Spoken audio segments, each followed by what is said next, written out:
الحمد لله نحمده ونستعينه ونستغفره ونؤمن به ونتوكل عليه ونعوذ بالله من شرور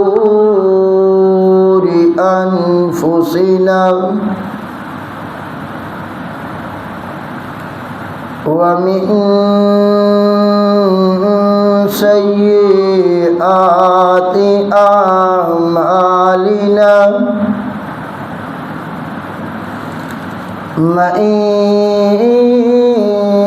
يهده الله فلا مضل له ومن يضلل فلا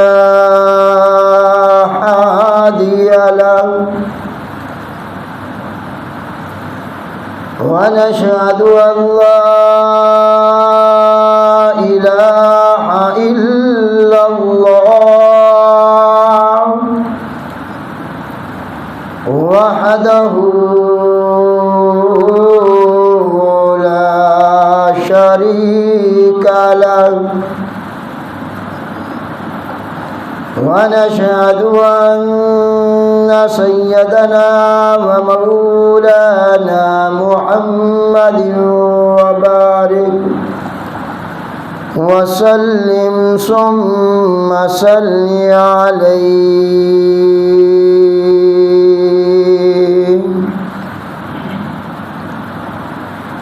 أما بعد فأعوذ بالله من الشيطان الرجيم بسم الله الرحمن الرحيم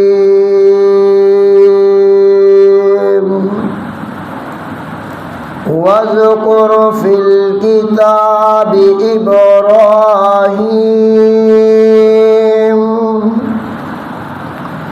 إنه كان صديقا نبيا إذ قال لأبيه يا أبت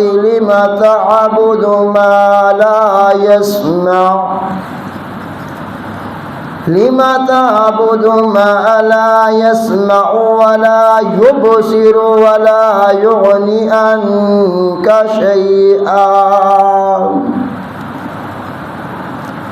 يا أبت إني قد جاءني من العلم ما لم يأتك فاتبعني أهدك صراطا سويا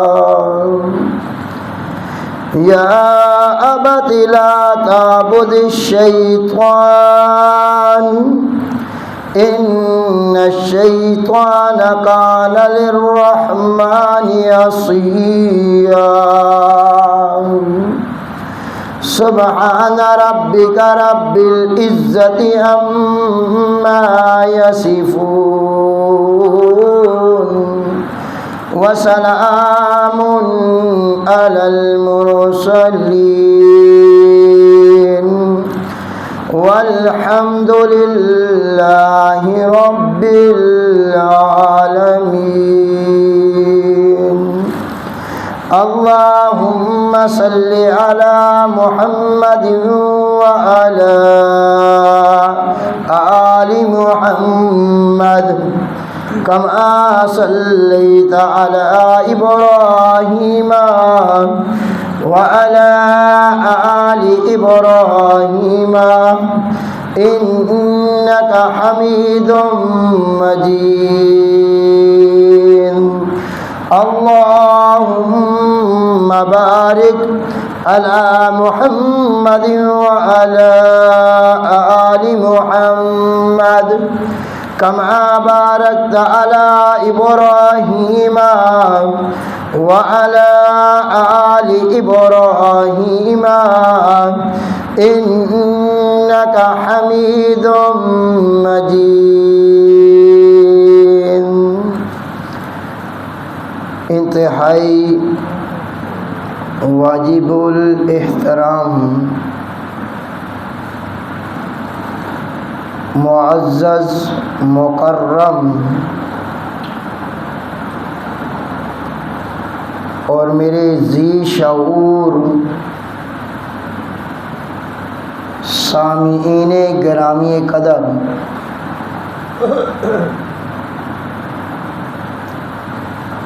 جیسا کہ آپ حضرات اس بات سے بخوبی واقف ہیں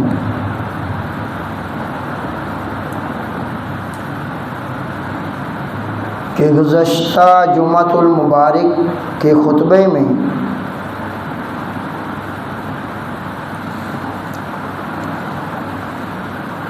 جد الانبیاء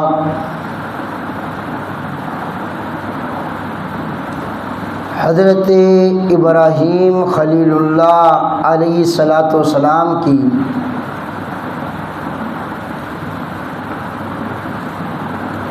سیرت طیبہ کا آغاز کیا تھا،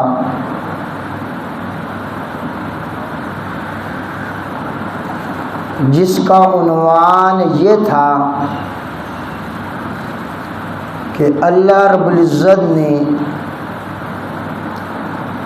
اپنی لا ریب اور بے عیب کتاب قرآن مجید فرقان حمید اس میں ان کا تذکرہ زیادہ کیوں کیا ہے؟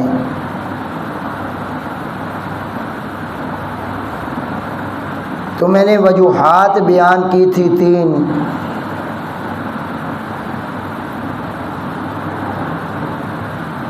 آج کے اس خطبہ میں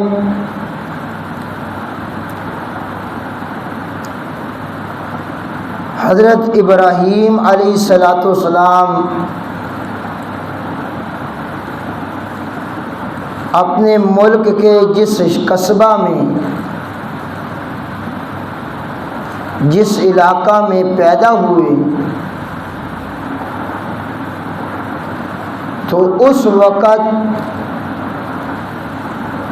آپ کا جو علاقہ تھا،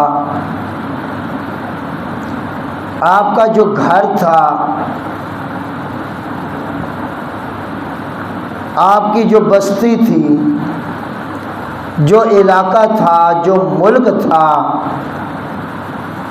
آپ کے آس پاس ارد گرد کا ماحول کیسا تھا؟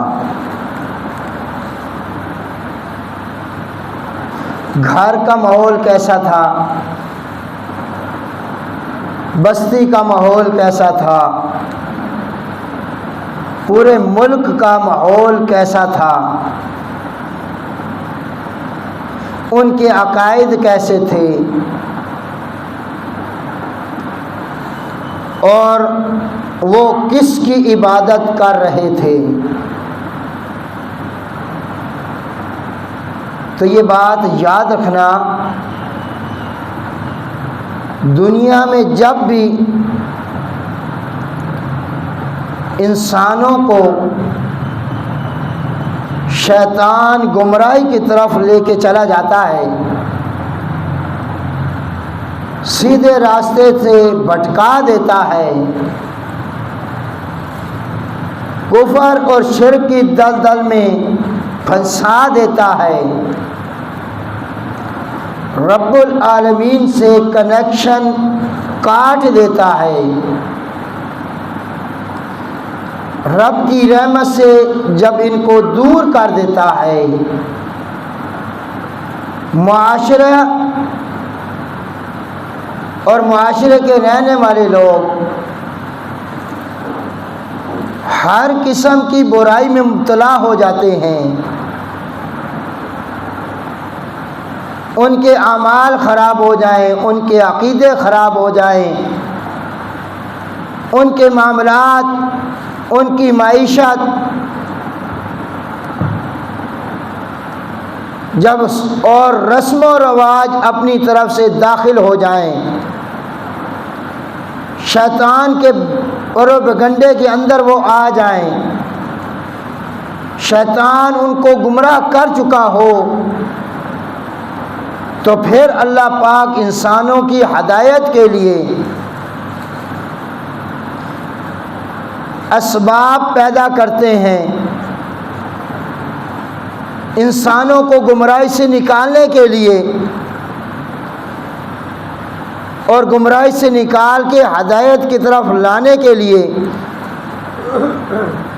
کفر اور شرک سے نکال کے نور ایمان کی طرف لانے کے لیے، اور جو رابطہ، جو کنیکشن رب سے ٹوٹ جاتا ہے، چھوٹ جاتا ہے، وہ راستہ دوبارہ جوڑنے کے لیے اللہ ذوالجلال اس دنیا میں انبیاء کا سلسلہ شروع فرماتے ہیں۔ تو اسی طرح حضرت ابراہیم خلیل اللہ علیہ السلام عراق کے جس شہر میں پیدا ہوئے، بابل جس کو کہتے ہیں، تو اس وقت آپ کے آس پاس کا ماحول کیسا تھا، علاقے کا ماحول کیسا تھا، گھر کا ماحول کیسا تھا، ان کے عقائد کیسے بن چکے، اور وقت کا جو حکمران بادشاہ تھا نمرود، اس کے عقائد کیا ہو گئے۔ تو حضرت ابراہیم خلیل اللہ علیہ السلام جس معاشرے میں، جس گھر میں پیدا ہوئے، تو آپ کے گھر میں آپ کے باپ جو آزر تھا وہ بت پرست بھی تھا، بت گر بھی تھا، بت فروش بھی تھا۔ 3 جملے بولے ہیں میں نے۔ بت پرست، بتوں کی عبادت کرنے والا، بت گر، بتوں کو بنانے والا، اپنے ہاتھ سے تراشنے والا، اور بت فروش، انہی بتوں کو بیچنے والا۔ یہ تو گھر کی پوزیشن ہے۔ علاقے کا حال، بستی والوں کا حال، کہ وہ پوری قوم، پورا علاقہ شرک جیسے گندے گناہ میں مبتلا ہو چکے، اور اپنے اپنے معبود بنا چکے،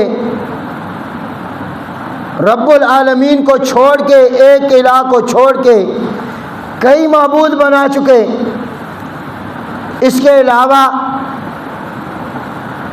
ستاروں کی وہ عبادت کرتے تھے، چاند کی عبادت کرتے تھے، سورج کی عبادت کرتے تھے، یعنی بتوں کی بھی عبادت، چاند ستاروں کی بھی عبادت۔ اور جب ملک کا حکمران جو بادشاہ تھا، اس نے دیکھا کہ انہوں نے تو بہت سارے خدا بنا لیے، بہت سارے معبود بنا لیے، تو وہ بھی سلطنت کے نشے میں آ کے، بادشاہی کے نشے میں آ کے، نمرود نے بھی آنا ربکم الاعلی کا دعویٰ کر دیا۔ اس نے کہا اگر تمہارے ہاتھ سے بنائی ہوئی مورتیاں تمہاری الہ ہے نا، تو میں بھی تمہارا الہ ہوں، میں ہی تمہارا رب ہوں۔ تو نمرود اپنی بھی عبادت کرواتا تھا، ان بتوں کو بھی عبادت کرواتا تھا۔ تو جب پوری قوم، پورا ملک اس گناہ میں پھنس چکا، شیطان کے جال میں آ چکا، شیطان ان کو گمراہ کر چکا، تو اللہ ذوالجلال نے اس وقت آزر کے گھر میں حضرت ابراہیم خلیل اللہ علیہ السلام کو پیدا فرمایا۔ ان لوگوں کی ہدایت کے لیے، ان لوگوں کی رہنمائی کے لیے، اور ان لوگوں کو کفر اور شرک چھڑانے کے لیے کہ ان کے سینوں سے کفر نکل جائے، شرک نکل جائے، ان کے سینوں میں نور ایمان آ جائے، ان کے سینوں میں غیروں کی عبادت والا جو ذہن بن چکا ہے وہ ختم ہو جائے، ان کے سینوں میں اور ان کی گردن جھکے تو کس کے سامنے؟ یہ عبادت کریں تو کس ذات کی؟ یہ پکاریں تو کس ذات کو؟ یہ نظر و نیاز مانے تو کس ذات کی؟ اور یہ مشکل کی گھڑی میں پھنس جائیں تو مدد کے لیے پکارے کس ذات کو؟ تو حضرت ابراہیم خلیل اللہ علیہ السلام جس گھر میں پیدا ہوئے وہ باپ بت پرست بھی، بت گر بھی، بت فروش بھی، یعنی بتوں کی عبادت کرتا بھی ہے، بت بناتا بھی ہے، یعنی نجاری کا کام کرتا تھا، پنجابی میں ہم درخان بولتے ہیں، اور پھر انہی بتوں کو بازار میں لے جا کے بیچتا بھی تھا۔ حضرت ابراہیم خلیل اللہ علیہ السلام، اور یہ یاد رکھنا تمام انبیاء پیدا ہونے سے لے کر وفات تک معصوم عن الخطا ہوتے ہیں، وہ گناہوں سے پاک ہوتے ہیں، صغیرہ کبیرہ گناہ سے وہ پاک، چاہے جائے کہ شرک جیسا گناہ وہ کریں، وہ تو ظلم عظیم ہے، ان الشرک لظلم عظیم، یہ تو بہت بڑا گناہ ہے، انبیاء تو چھوٹا گناہ نہیں کر سکتے۔ تو انبیاء پیدا ہونے سے لے کر جتنی زندگی گزارتے دنیا میں وہ عبادت کرتے ہیں تو کس ذات کی؟ اور لوگوں کو بھی دعوت دیتے ہیں کہ اے لوگوں تم نے بھی عبادت کرنی ہے تو کس ذات کی؟ حضرت ابراہیم علیہ السلام گھر کے اندر ماحول دیکھ رہے تھے، کون سا ماحول؟ کہ ان کے باپ، ان کے والد تیسے کے ذریعے، آری کے ذریعے اپنے ہاتھوں سے مورتیاں بناتے ہیں، اور یہ مورتی کس کی بن رہی ہے؟ معبود کی، اپنے الہ کی، اپنے جس کی وہ عبادت کرتے تھے، پاؤں بناتے، اس کے ہاتھ بناتے، اس کا چہرہ بناتے، اگر کان ٹھیک نہیں بنا تو اس کو پھینک دیا، نیا معبود بنانا شروع کر دیا، ناک ٹھیک نہیں بنا تو اس کو پھینک دیا، نیا بنانا شروع کر دیا، جس کے ہاتھ پاؤں میں کوئی نقص آ گیا تو پھر نیا بنانا۔ حضرت ابراہیم علیہ السلام یہ سارا منظر دیکھ رہے تھے۔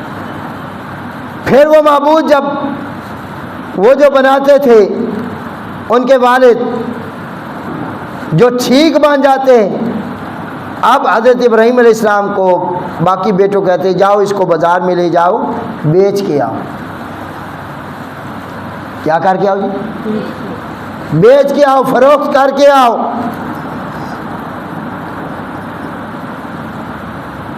تو پہلے اپنے ہاتھ سے بنایا، پھر اسی معبود کو بیچ دیا۔ یہ ہوتی ہے مشرک کی عقل، جو اپنے معبود کو اتنا کمزور سمجھتا ہے، چونکہ خود جو کمزور ہے، اپنے ہاتھ سے بناتا ہے، پھر اسی کو بنا کے بازار میں کیا کر دیتا ہے؟ معبود کبھی بکا کرتے ہیں۔ جس کی عبادت کی جائے، جس ذات کی جو الہ ہوتا ہے، وہ کبھی محتاج ہوتا ہے کسی کا؟ کہ اپنے وجود میں بننے کے کسی کا محتاج ہو، پھر اٹھا کے اس کو بیچ دیا جائے؟ معبود کو بیچا جاتا ہے، اور جب بازاروں کے اندر وہ بک گئے پھر وہیں سے خرید کے پھر گارے لے آئے اور پھر انہی کا سجدہ شروع کر دیا۔ حضرت ابراہیم علیہ السلام یہ سارا منظر دیکھ رہے تھے، گھر کے اندر بھی، باہر کا بھی، قوم کا بھی، بادشاہ کا بھی۔ تو اب اللہ پاک نے جب ان کو نبوت عطا فرمائی تو اللہ پاک نے فرمایا اب آپ نے جو آغاز کرنا ہے تبلیغ کا، آغاز جو کرنا ہے، دعوت ایمان جو دینی ہے، وہ آغاز کہاں سے کرنا ہے؟ اپنے گھر سے۔ کہاں سے کرنا ہے جی؟ اپنے گھر سے کرنا ہے۔ اور اسی کا تذکرہ اللہ ذوالجلال نے پہلے سپارے میں سورۃ البقرہ آیت نمبر 124 میں کیا، وَإِذِ ابْتَلَىٰ إِبْرَاهِيمَ رَبُّهُ، کہ اللہ ذوالجلال نے حضرت ابراہیم علیہ السلام کو آزمایا۔ وَإِذِ ابْتَلَىٰ إِبْرَاهِيمَ رَبُّهُ بِكَلِمَاتٍ، چند باتوں میں، چند باتوں میں اللہ پاک نے اپنے خلیل کو آزمایا، فَأَتَمَّهُنَّ، اور جتنی باتوں میں اللہ نے آزمایا حضرت ابراہیم علیہ السلام اس آزمائش میں پورا اترے۔ ان امتحانوں میں کیا اترے جی؟ پورا اترے۔ اور جب وہ مکمل امتحان میں کامیابی حاصل کر لی، اب اللہ پاک نے فرمایا انی جاعلک للناس اماما، کہ اے ابراہیم ہم آپ کو بنانے والے ہیں لوگوں کے لیے امام۔ اب یہاں سے امامہ کا لفظ دیکھ کر نا کچھ لوگ بیچاروں نے سمجھا کہ امامت کا جو درجہ ہوتا ہے وہ نبوت سے اعلیٰ ہوتا ہے، بلند ہوتا ہے۔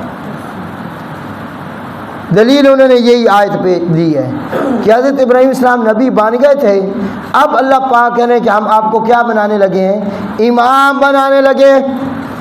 اور انہوں نے اپنی کتابوں میں لکھا کہ امامت کا درجہ نبوت سے اونچا ہوتا ہے، بلند ہوتا ہے۔ ان لوگوں نے بیچاروں نے امامت کا معنی سمجھا ہی نہیں کہ امامت کس معنی میں، حضرت ابراہیم خلیل اللہ امام بن گئے کس معنی میں؟ اس امامت کا مطلب ہے اللہ پاک فرمانا چاہتے ہیں کہ اے میرے خلیل، آج کے بعد جو پیغمبر بھی آئے گا تیری اولاد میں سے آئے گا، تو سب نبیوں کا امام ہے۔ تیرے بعد اب جتنے نبی آئیں گے، میں نے پچھلے جمعہ گزشتہ جمعہ ذکر کیا تھا حضرت ابراہیم علیہ السلام کی جو لڑی چلی 2 بیٹوں کی، پھر نبوت کہاں سے چلی کہاں تک آئی، دوسرے بیٹے کی نبی آئے، وہ کتنے آئے، کون کون سے ذکر کیا تھا۔ جن کو شوق ہو وہ گزشتہ جمعہ دیکھ لینا۔ تو حضرت ابراہیم خلیل اللہ علیہ السلام، اللہ پاک فرماتے ہیں ہم نے آپ کو امام بنا دیا۔ کیا بنا دیا؟ امام بنانے کا مطلب سمجھ آئی کہ آج کے بعد جو بھی نبی بنے گا، جو بھی رسول آئے گا، اے ابراہیم تیری اولاد میں سے آئے گا، باہر سے کوئی نہیں آئے گا۔ یہ ہے امامہ کا معنی۔ تو اللہ پاک نے وہ جو حضرت ابراہیم علیہ السلام کی آزمائشیں کی، کیا کی ہے جی؟ امتحان لیا۔ ان امتحانوں میں سب سے پہلا امتحان کون سا تھا؟ سب سے پہلی آزمائش کیا آئی نبوت کے بعد؟ اللہ پاک نے فرمایا کہ دعوت و تبلیغ والا کام اس کا آغاز کرنا ہے تو کس سے؟ اپنے گھر سے۔ آج بھی 2 لوگ دعوت دے رہے ہیں، ایمان کی کیا دے رہے ہیں؟ قرآن کا پرچار کر رہے ہیں، اپنے آپ کو مسلمان، اپنے آپ کو اہل سنت والجماعت کہلانے والے لوگ، یاد رکھنا تم نے بھی تبلیغ کا آغاز کرنا ہے تو کہاں سے؟ اپنے وجود سے، اپنے گھر سے سب سے پہلے دعوت دو۔ کیوں؟ داعیے توحید، داعیے ایمان کے لیے ضروری ہے سب سے پہلے اپنا کردار درست کرے، پھر اپنے گھر والوں پہ محنت کرے۔ اگر اپنی اصلاح نہیں، گھر والوں کی اصلاح نہیں، اور باہر جاؤ گے نا تبلیغ کے لیے تو لوگ کیا کہیں گے؟ لوگ کیا کہیں گے؟ حضرت پہلے اپنے آپ کو تو سنبھال، تیرا خود وجود کیسا ہے، تیرا چہرہ کیسا ہے، تیرا کردار کیسا ہے، جو دعوت تو دے رہا کیا اس پہ تیرا عمل ہے؟ تو حضرت ابراہیم علیہ السلام جو دعوت دینے لگے باپ کو، سب سے پہلے خود عمل کر کے دکھایا یا نہیں؟ دکھایا۔ اور پھر اپنے باپ کو کیا دے رہے ہیں؟ دعوت دے رہے ہیں، دعوت ایمان دے رہے ہیں۔ تو یاد رکھنا آپ نے، میں نے بھی، جب بھی آغاز کرنا ہے نا دین کا تو سٹارٹنگ کہاں سے لینی ہے؟ آپ کے میرے آقا امام الانبیاء حضرت محمد رسول اللہ صلی اللہ علیہ وسلم نے جب نبوت کا اعلان کیا اور لوگوں کو دعوت ایمان دی تو وہ بھی کہاں سے آغاز کیا تھا؟ مدینہ سے، طائف سے، کسی اور شہر سے؟ نہیں نہیں نہیں، بلکہ اسی شہر سے جس شہر میں آمنہ کا لال پیدا ہوا تھا۔ یہ شہر میں کہاں کیا ہوئے تھے؟ اور زندگی کے 40 سال گزارے۔ کیا ہے جی؟ میں ایک مثال کے ذریعے سمجھاتا ہوں۔ ہم اگر یہاں رہتے ہیں نا، مثال ہے سرگودا میں، میری پیدائش یہیں کی ہے، تو میں نے 40 سال کا عرصہ یہاں کو گزارنے کے بعد اگر میں ممبر کے اوپر کہوں نا لوگوں کو مجھے ولی مانو، مثال دے رہا ہوں، ہم تو ولیوں کی خاک کے برابر نہیں ہیں، مثال دے رہا ہوں، مثال کہ مجھے ولی مانو، تو اب تم لوگوں نے جو ولی ماننا ہے نا تو تمہارے سامنے میرا ماضی ہونا ہے، 40 سالہ زندگی ہونی ہے۔ اگر میں ہوں ٹھیک اور نیک تم کہو کہ بھئی ٹھیک دعویٰ کی ہے، اور اگر میرا ماضی 40 سالہ زندگی کرپٹ ہوگی، دھوکے بازی والی ہوگی، جھوٹ والی ہوگی، فراڈ والی ہوگی، ظلم زیادتی والی ہوگی، آپ کھڑے ہو جائیں گے یا نہیں؟ ہو جائیں گے۔ آپ کہو واہ ولی صاحب، فلاں کو دھوکہ دیا، فلاں سے جھوٹ، فلاں کے ساتھ جھوٹ بولا، تو اپنے علاقے میں یہ دعویٰ کرنا آسان ہے یا مشکل ہے؟ ہاں، اگر میں دوسرے ملک میں چلا جاؤں، کسی شہر اور میں چلا جاؤں اور وہاں جا کے کہوں لوگوں کو اور مجھے ولی مانو، تو وہاں کے لوگ ولی مان جائیں گے؟ کیونکہ ان کے سامنے میرا ماضی، میرا پچھلا زمانہ نہیں ہے، وقت نہیں ہے، شاید وہ مان جائیں، شاید۔ لیکن آپ کے میرے آقا نے جو نبوت کا اعلان کیا اور لوگوں کو کوئی صفا کی پہاڑی پہ چڑھ کے کہا قولوا لا الہ الا اللہ، تو وہ کہاں دعویٰ کیا ہے؟ اسی شہر میں جس میں آپ پیدا ہوئے، ولادت باسعادت ہوئی، جس میں آپ کا بچپن گزرا، جس میں آپ نے شادیاں کی، اپنی کیا کی؟ شادی کی، آپ کی خوشی بھی تھی، آپ کی غمی بھی تھی، آپ کے دوست بھی تھے بچپن کے، آپ کی تجارت بھی تھی۔ تو مکہ کے اندر کھڑے ہو کے کوئی صفا کی پہاڑی پہ آپ نے اعلان کیا کیا تھا کہ اے مکہ والو، تمہارے سامنے میری 40 سالہ زندگی ہے، جربنا لک مرارا، تم نے مجھے کیسا پایا؟ تم نے مجھے، تو قوم نے جواب دیا جربنا لک مرارا، ہم نے آپ کو بارہا آزمایا، آپ کے اندر سوائے سچائی کی ہم نے کوئی چیز نہیں دیکھی۔ تو میرے نبی کی ولایت، میرے نبی کی سچائی، امانت کی گواہی کون دے رہے ہیں؟ مکہ کے لوگ دے رہے ہیں۔ اسی طرح حضرت ابراہیم علیہ السلام دعوت کا آغاز جو گھر سے کر رہے ہیں، حضرت ابراہیم علیہ السلام کی جو زندگی تھی باپ کے سامنے تھی یا کوئی نہیں؟ اپنے گھر سے آغاز کیا، ابتدا کی، اور کیا کہا؟ حضرت ابراہیم علیہ السلام نے اذ قال لأبیہ یا ابت لم تعبد ما لا يسمع ولا يبصر ولا يغني عنك شيئا. یہ سورہ مریم آیت نمبر 42 ہے. یہاں سے حضرت ابراہیم علیہ السلام کی دعوت کا آغاز ہو رہا ہے. اپنے باپ کو کیا کہا؟ اے میرے ابا. یا ابتی کے لفظ سمجھے؟ یعنی ادب کا خیال کیا ہے. باپ کافر بھی ہو تب بھی ان سے کلام کیسی کرنی ہے؟ ادب والی کرنی ہے. اے ابا جان لم تعبدو، کیوں عبادت کر رہے ہیں آپ ان کی ما لا یسمع، جو تیری پکار سنتے، جو تجھے دیکھتے، ولا یغنی عنک شیئا، اور تیرے اوپر کوئی مصیبت ہو، دکھ بیماری آ جائے اس کو دور کر سکتے. بڑے پیارے انداز میں ظاہری بات ہے وہ جو بت بنا رہا تھا اپنے ہاتھوں سے، کیا کر رہا تھا؟ باپ بت بناتا تھا تو وہ بات سنتے تھے،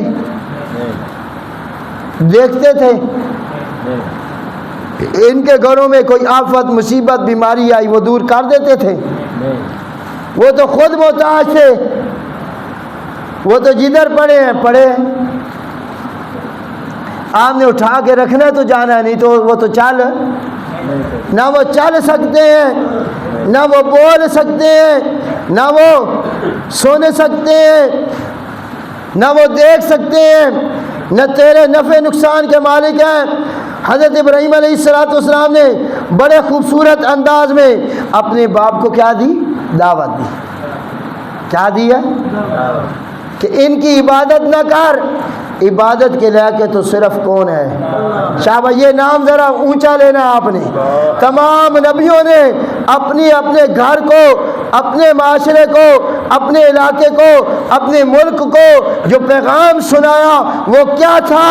سب پیغمبروں نے اور حضرت ابراہیم خلیل اللہ نے اپنے باپ کو کہا کہ عبادت کے لائق تو صرف کون؟ تیری میری پکار سننے والا ہے تو کون؟ تجھے مجھے دیکھنے والا ہے تو کون؟ نفع نقصان کا مالک ہے تو کون؟ حاجت روا ہے تو کون؟ میری آواز آ رہی، تواڈی آواز کوئی نہیں آ رہی. پتہ نہیں تھک گئے. اللہ دا نام ساڈے لوگ صحیح نہیں لیندے. پتہ نہیں ڈر دے ہو نہیں. سپیکر میرے تواڈی تو بغیر سپیکر تو کم مطلب میرے تک تو آ جائے. ہاں ذرا اللہ کا نام کس کے گھر میں بیٹھے ہو؟ تو اللہ کا نام کنجوسی سے لینا چاہیے، سخاوت، دل کھول، ایسا بول، اللہ کا نام بول کہ یہ تیرے سینے کے اندر اتر جائے.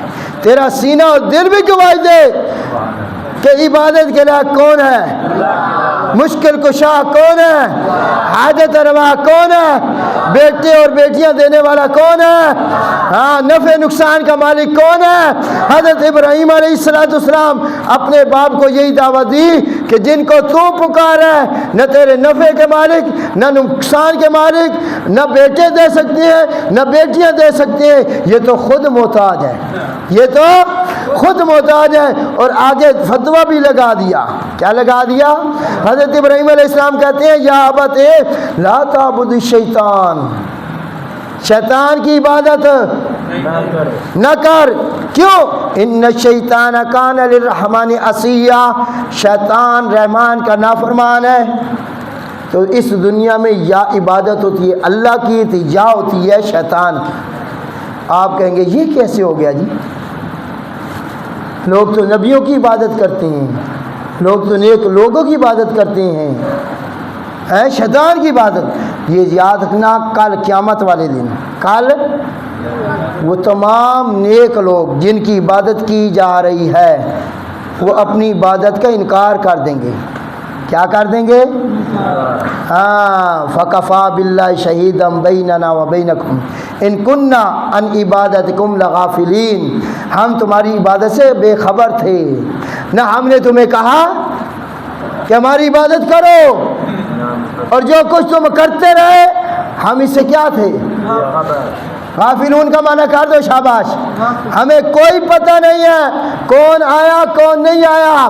تو اس وقت کہے گا ہر نیک بندہ جس کی عبادت کرتا رہے نا ادھر جا، کیا کر، ادھر جا، اس کی عبادت کرتا رہے، تو اس وقت شیطان کی طرف جائیں گے۔ کدھر جائیں گے جی؟ شیطان۔ تو یا عبادت ہوتی ہے اللہ کی یا عبادت ہوتی ہے شیطان کی۔ تو حضرت ابراہیم علیہ السلام اپنے باپ کو کہتے ہیں شیطان کی عبادت مت کریے، شیطان تو کیا ہے جی؟ نافرمان کا نافرمان ہے۔